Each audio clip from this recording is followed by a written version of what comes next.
Hola, ¿qué tal a todos? Bueno, buenos días, buenas tardes. Bueno, pueden ver el videito. Bueno, habida cuenta que ya son las 11:15 y todavía ninguno se ha conectado. Voy a compartir pantalla y algunas apreciaciones de los temas que corresponden a esta semana, de acuerdo a nuestro cronograma.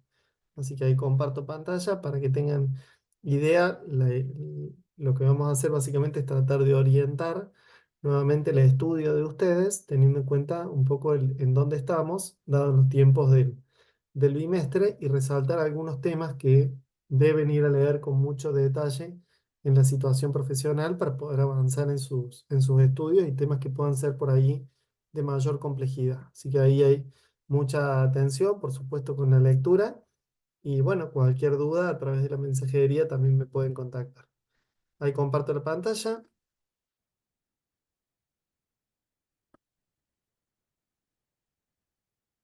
Bueno, estamos acá viendo lo que es la presentación, ¿no es cierto?, de la materia. Si nosotros nos vamos a nuestro cronograma, que lo pueden descargar de la clase 1 de presentación, para esta semana corresponde que nosotros podamos trabajar en la situación profesional 2. Y de hecho podríamos ya también iniciar el camino de estudio de la situación profesional 3, que es lo que ya conversaremos ya la semana próxima. Así que lo que nos atañe en este caso, ustedes debieron esta semana hasta el domingo terminar de leer toda la situación profesional 2 y a partir de ahí ir avanzando, ¿no es cierto?, con lo que se va solicitando en la plataforma en cuanto también a las actividades. Como digo, acá lo que vamos a trabajar es la estrategia para la fijación de precios y hago una breve síntesis para que tengan alguna idea de dónde estamos. Esto sería la página 47 del TID.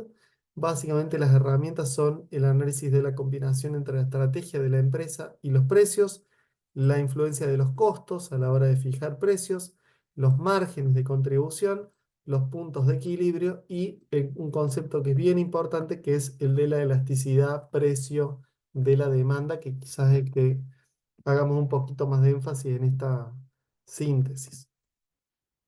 Bueno, como siempre, ustedes arrancan esta unidad, esta situación con el planteo de una situación problemática. Esas se las dejo para que ustedes la puedan mirar y trabajar con tranquilidad. Así que tienen esa posibilidad de, después de aplicar las herramientas que se van conversando en la materia a lo largo de esta situación, las pueden aplicar a la situación concreta sobre la que se basa la unidad. Bien, la herramienta uno que habla de la estrategia y la fijación de precios, inicia con el planteo de algunos errores frecuentes que suelen cometer los empresarios. Es decir, colocar un precio que solamente esté orientado a los costos, ignorar la intensidad de la demanda, cuánta demanda tenga de mi producto, cómo funcione la cabeza del cliente que me compra mis productos, eh, el precio que no quede revisado con la frecuencia adecuada. Imagínense en un contexto inflacionario como el que vive la Argentina hoy, y un precio que muchas veces no tenga que ver con la estrategia de mix, de marketing que uno pudiera estar aplicando, ¿no? Entre algunos aspectos, obviamente también esto, ¿no? Un precio que no se modifica lo bastante para diferentes artículos y sectores del mercado, sino no poder adecuarse también a los cambios de la actividad, del sector, del bien en el que uno comercializa. Entonces ahí aparecen algunos errores típicos de una especie de miopía a la hora de fijar el precio y algunas alternativas, algunos consejos para la fijación de precios y aplicar lo que le vamos a llamar nosotros una táctica de precios. Son lo que ustedes se van a ir encontrando a lo largo del TIR y a lo largo de estas herramientas. Bueno, por supuesto tiene actividades de autoevaluación con las que ustedes también pueden avanzar. Pero esta primera herramienta básicamente plantea esa disyuntiva y deja en claro esta cuestión de que es necesario distinguir claramente la estrategia para fijar los precios y una táctica de precios, que es algo un poco más complejo, básicamente analizando distintos escenarios, distintas situaciones, distintas estrategias para posicionar el producto, ¿no? Es decir, hacer un análisis mucho más completo que el de la fijación por una única vez de un precio en función de un costo y luego probablemente cometer algunos de los errores que mencionábamos más arriba, ¿no? En segundo lugar, acá aparece la vinculación entre los costos y la fijación de los precios. Lo primero, distinguir entre costos fijos y costos variables. Claramente, lo que uno tiene que decir, bueno, los precios tienen que guardar alguna relación con los costos de producción y sí, claramente eso es algo que es inevitable y es necesario que los costos también estén incluidos dentro de la ecuación de fijación del precio y luego la táctica del precio, porque los costos tampoco van a ser algo estático. En esta distinción ustedes tienen la posibilidad de analizar o distinguir entre los costos fijos, cuya particularidad, de acuerdo a lo que veíamos también en Fundamentos de Economía, es que no varían con el nivel de producción, independientemente de si la fábrica esté abierta y funcionando o la fábrica esté cerrada, hay que pagar estos costos, por ejemplo, los impuestos inmobiliarios, los seguros, ¿no? Cuestiones que tengan que ver con montos fijos que no dependan de si la producción es alta, baja o la fábrica esté cerrada. Y luego los costos variables, que eso sí tiene una relación directa y positiva con el volumen de producción. Claramente, cuando uno produce cero, los costos variables son cero, y cuando uno más produce, los costos variables empiezan a incrementarse. Una particularidad es que claramente el costo variable va a ser clave a la hora de fijar el precio. ¿Por qué? Porque los costos variables reflejan las necesidades de producción y de mantener abierto un negocio. Pongo un ejemplo para que se entienda. Si yo me instalo un gimnasio, probablemente me endeude para comprar las máquinas del gimnasio, etcétera.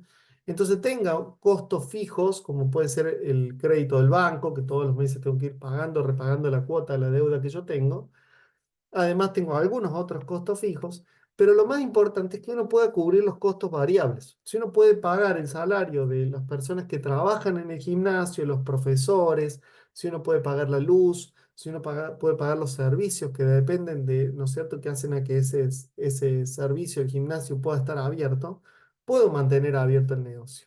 El día que no puedo pagar los costos variables, por ejemplo, no me alcanza el dinero para pagarle el salario a los profesores que atienden ahí a los clientes y que le dicen qué ejercicio pueden hacer y cómo hacerlo, el día que yo no pueda pagar esos costos variables, esos salarios, voy a tener que indefectiblemente cerrar el gimnasio, no me va a quedar otro. ¿Mm? Entonces, el costo variable es muy importante para poder pensar el precio. El precio de mínima tiene que reflejar los costos variables de producción. Acá hay algunas estrategias, algunas formas de fijar el precio, algunos conceptos que son importantes. Primero, el costo variable medio, del cual se habló también en la situación profesional 1, que es el costo variable por cada unidad producida. Si yo a eso le sumo el costo fijo medio, es decir, estaría cubriendo costos fijos y costo variable, y además, si lo multiplico por uno más el markup, que es el margen de beneficio que yo quiero tener sobre los costos, es decir, planteo dónde están los costos, digo, bueno, quiero tener este margen de beneficio, entonces mi precio tiene que estar acá. Esa brecha entre el precio y los costos es el margen o el markup. Quizás esta es la manera más consistente de poder fijar el precio por parte de una empresa, ¿no? Y acá tienen algún ejemplo para verlo. Luego, Direct Cost es otra opción, digamos, que puede ser más aplicable a pequeños comercios, donde considero acá solo el costo variable medio. Lo que me está faltando acá es que no voy a poder cubrir los costos fijos todavía. Pero si los costos fijos tienen que ver con alguna inversión inicial, el repago de algún crédito o algo por el estilo, bueno, probablemente en un corto plazo, en primer año, 2 años de funcionamiento del establecimiento, puedo quizás solo lograr cubrir los costos variables y de alguna manera ir refinanciando o ir pagando parcialmente los costos fijos, ¿no? Entonces esa me parece que es una estrategia también para pensar la fijación de los precios mirando los costos. Los márgenes de contribuciones, este también es un tema por ahí, me parece puede ser interesante para verlo, tiene que ver con que este área más gris, puede ser básicamente el financiamiento de los costos variables. Luego tenemos los costos fijos y si podemos pagar ambos en cuestión, lo que me quedaría por arriba, seguramente ese área blanca, podría ser un área de beneficios. Pero eso depende de la posibilidad que pueda tener la empresa de efectivamente colocar un precio lo suficientemente alto que además de cubrir ambos costos, permita tener un margen de beneficio. Hay que ver muchas veces el precio con el que tengo que vender no necesariamente es el que más me gustaría y eso también tiene que ver con esta táctica de precios analizada como una especie de desafío mucho más eh, interesante y necesario también que la empresa pueda llevar adelante. Bien, acá hay algunos temas que tienen que ver con el análisis del resultado del producto. Esto lo pueden ver para tener un mayor nivel de detalle de lo que estamos conversando. Claramente los tiempos por ahí de la clase no me permiten detenerme en todo. Lo mismo acá tenemos alguna posibilidad de analizar por volumen cuál puede ser el resultado que uno puede tener y en definitiva el resultado de la empresa va a considerar la diferencia del precio contra los costos y además el nivel de volumen que uno esté produciendo. Así que las dos cosas van a estar contempladas y uno va a tener un margen de contribución total que va a estar determinado por la diferencia, digamos, tanto en el precio como en la cantidad respecto de dónde estén situados los valores de los costos. Es decir, lo que me va a dar esto, después lo pueden leer en detalle, va a ser la definición del beneficio económico que pueda tener la empresa, la organización. Bien. Otro aspecto que puede ser interesante, a ver, déjenme un momentito. Ahí volvemos. Chequear una cosa. Si tengo algún mensaje de yes. Bien, estamos bien. Bien, todo perfecto. Ahí vuelvo a compartir la pantalla. Perdón la interrupción. Los dudas estaba chequeando si había alguien también que quiera conectarse. Seguimos. Estábamos en el título. Bien. El otro punto que aparece ya como herramienta 4 es la delimitación de los puntos de equilibrio. ¿Mm? Y esto es bien importante. A veces una organización que no sea rentable es aquella en la cual el precio no necesariamente, el precio y la cantidad comercializada no necesariamente guarda relación con los costos. A veces pueden llegar a desfasarse los volúmenes de producción y hacer que los costos de producción sean demasiado onerosos y entonces quizás no estoy en un punto de producción que sea el más relevante, el mejor, digamos, desde el punto de vista de la empresa. Un tema a tener en cuenta es que los ingresos van a ser proporcionales a la cantidad que uno venda. Si uno delimita el ingreso, la facturación de la empresa como el producto del precio que vende por la cantidad que vende, precio por cantidad, supongamos que el precio está dado, se aumenta la cantidad, P por Q, precio por cantidad, va a ir aumentando a medida que aumente la cantidad. Los costos variables van a tener también una relación positiva respecto de la cantidad producida, porque si quiero producir más, tengo necesariamente que enfrentar mayores costos. Y los costos fijos, como vemos acá, están en esta línea horizontal, que a cualquier cantidad, siempre los costos fijos tienen la misma incidencia, ¿no? Luego la suma de los costos fijos más los costos variables da una línea con pendiente positiva que arranca del punto en el que están posicionados los costos fijos. ¿Mm? Entonces, en toda esta partecita en la cual los costos, que sería esta línea, digamos, que tiene pendiente positiva, quedan por arriba de la línea de los ingresos, tengo pérdidas. A partir de este punto, ya la empresa empieza a tener ingresos que superan a los costos. Entonces, a partir de ahí empezamos a tener beneficios positivos. ¿Mm? Acá aparece un indicador que puede ser muy interesante para mirar y para proponérselo a veces a un empresario, que es analizar el grado de apalancamiento operativo, como se llama, que es el ratio, el cociente entre el cambio porcentual en las ganancias que se producen ante una modificación y el cambio porcentual en las cantidades producidas y vendidas por parte de la empresa. Muchas veces tratar de encontrar un punto en el que ese grado de apalancamiento operativo pueda encontrarse en un mejor valor. ¿Mm?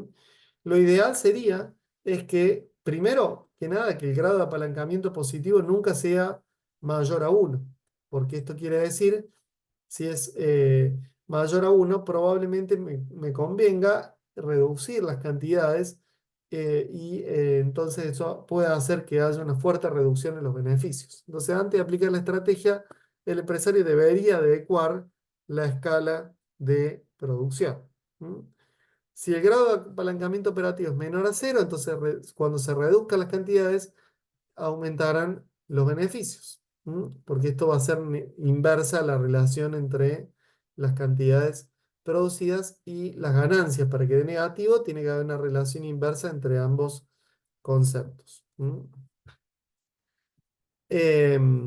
Bueno, y ahí tienen algunos análisis en particular sobre esto. No me quiero detener, pero pueden leerlo, está bastante clara la interpretación de cuándo te convendría o no disminuir las cantidades, aumentar o aumentar las cantidades. Acá tienen la otra, el caso opuesto, obviamente los resultados son a la inversa, cuando el grado de apalancamiento es mayor a uno, ¿no es cierto? Acá sí es viable, deseable, un aumento en las cantidades, porque entonces los beneficios van a crecer más que el cambio porcentual que uno proponga en las cantidades, ¿no?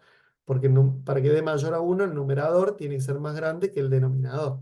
O sea, 5 dividido 2 va a dar un número mayor a uno. Entonces, claramente ahí sí te conviene aumentar las cantidades producidas. La cantidad de equilibrio, ¿no? O el punto muerto, en definitiva, podría ser este punto, ¿no es cierto? En el cual los beneficios son iguales a cero. Los ingresos se compensan exactamente con los costos. Entonces, a partir de ahí, básicamente, uno sabe que a partir de ahí, recién a partir de ahí, los ingresos van a superar los costos y ahí es donde uno ya tiene que pensar cuál termina siendo la cantidad a producir. ¿Mm? Bueno, acá hay algunos otros indicadores que pueden ser muy útiles para analizarlo. Mírenlos en detalle.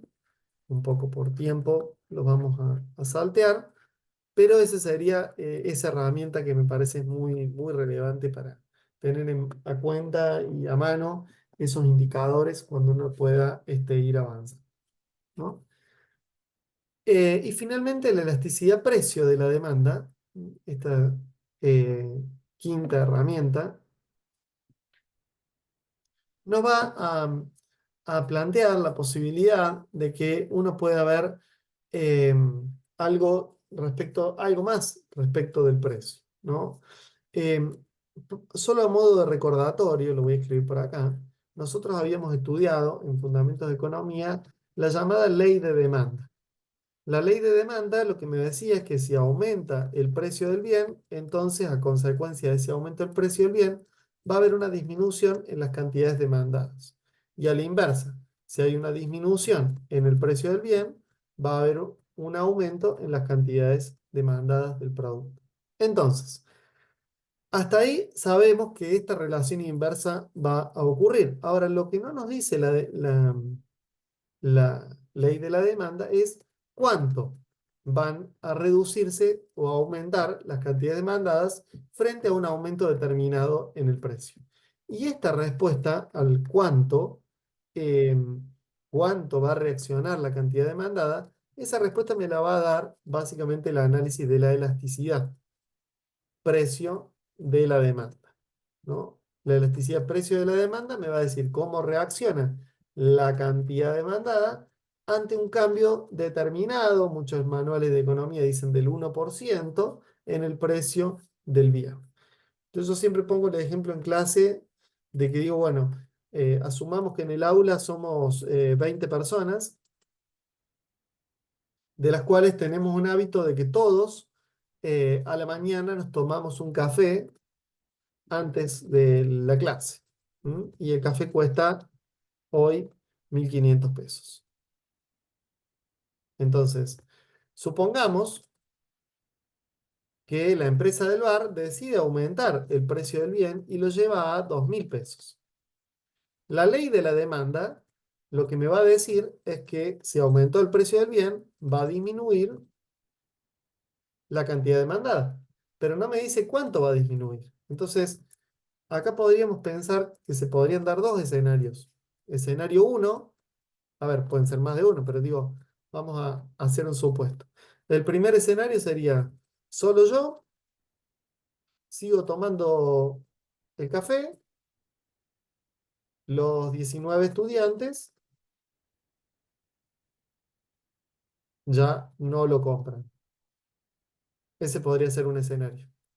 Y un segundo escenario, escenario 2, eh, solo yo dejé de comprar el café,